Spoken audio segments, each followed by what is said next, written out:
Today's video is forging a steel striker for Flint and Steel, also known as a striker light in this country, and a Furasan in the colonial sort of countries. It's been known as.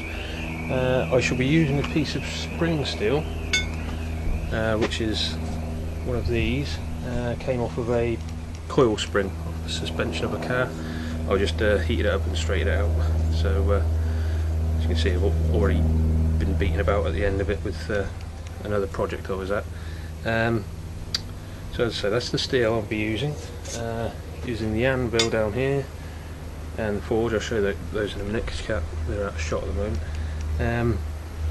Briefly going to show you an easy way of lighting a forge. Not a traditional way, but it's quite an easy way, using firelighters, a little bit of lumpwood charcoal, and a match. So that should be all right. Everything else, yeah, all right. I'll get on with that, and I'll show you how that's done. So I'll move the camera down a bit. Right, there we go. Now, to tell you what, actually, I'll show you the processes as well. So down here, I have some lumpwood charcoal, but it's still quite large lumps, so I'll have to break that up a little bit. So, the old trusty hammer.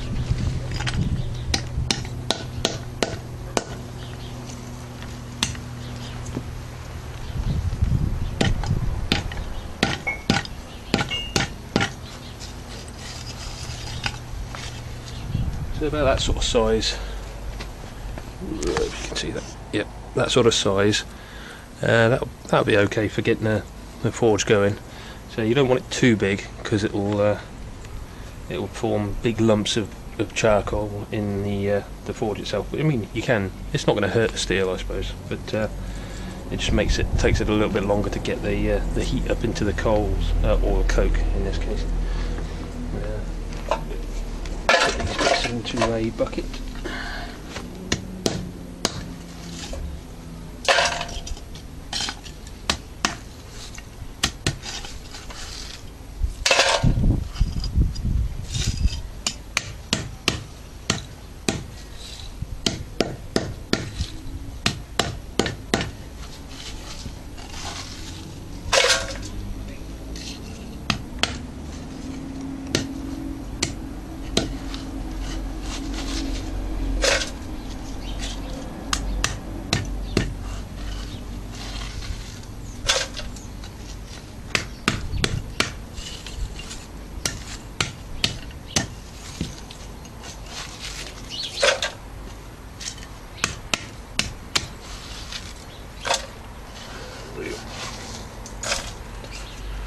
Right, up to the forge.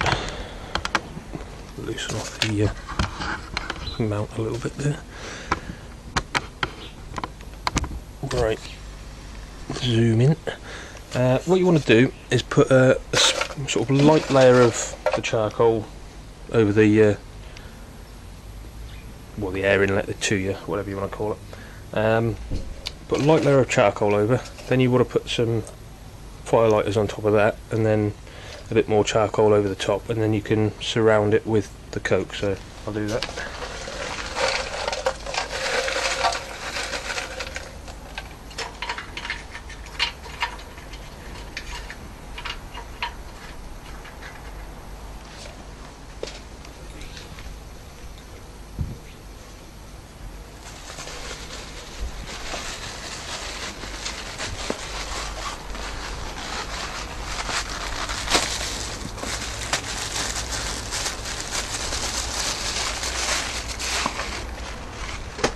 So you shouldn't need much in the way of firelight. There's just a couple of chunks like that. You don't need to go mad with it. So break them up into a couple of smaller pieces each.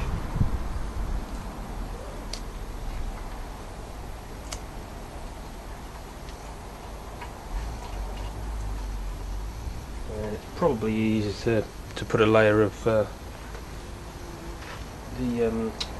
coke around the outside of it.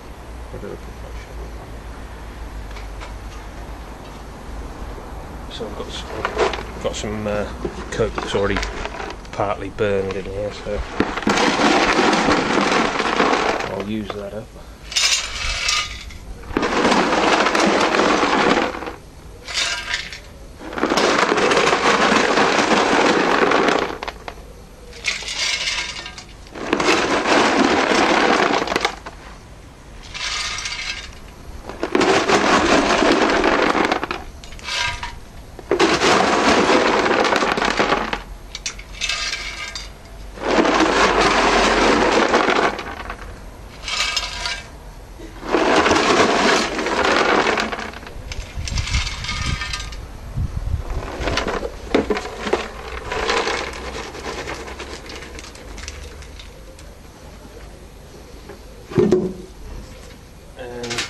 So as long as you don't cover up the firelighters, that's fine.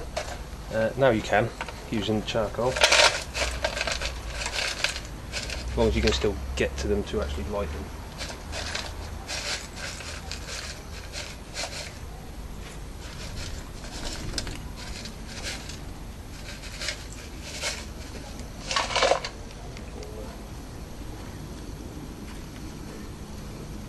Probably be enough there.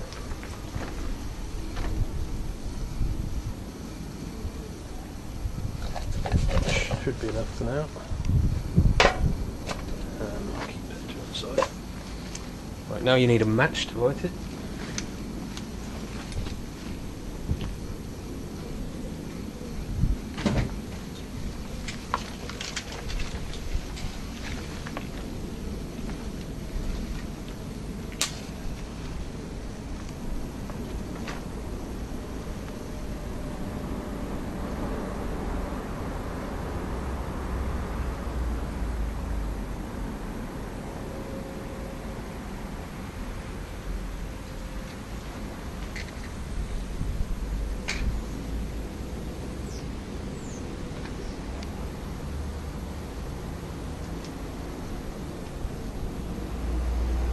So then let the firelighters catch sort of completely before you turn on your blower.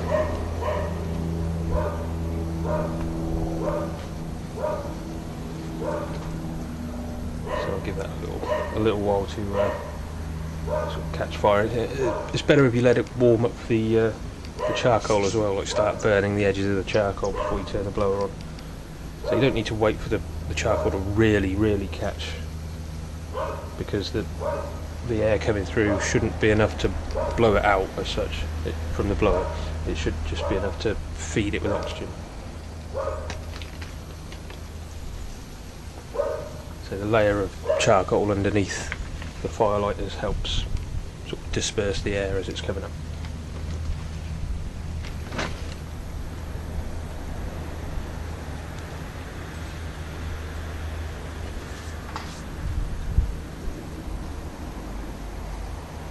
So when it's burning like this, same as when you light a fire in the wild, like a campfire.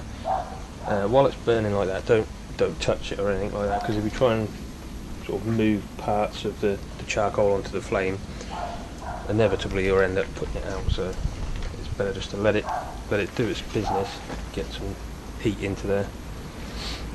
So you can do it traditional ways with using rolled up newspaper and things like that. So the real traditional way is to get a bucket with some coal dust in it. Then you sort of like mix water with it so that you can create a sort of malleable sort of paste, if you like. Then you sort of get a ball of newspaper or something flammable like that, put it in the middle, and then like create a little cave over the top of it with the coal dust. And sort of not too much water in there, so that it can sort of, it's fairly dry. I mean, it will dry out quite quickly anyway once it's lit and the air's going through. But so you make the cage like well, not a cave, sorry, or like a little igloo out of coal dust, and set fire to the paper, and then it'll start burning from the inside there.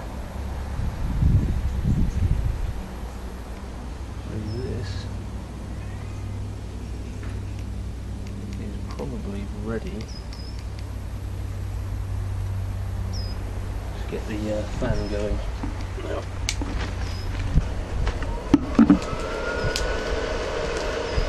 There you go. So, and as you can see, it's not, the fan's not enough to blow out the flame. So. And we'll give that a little while,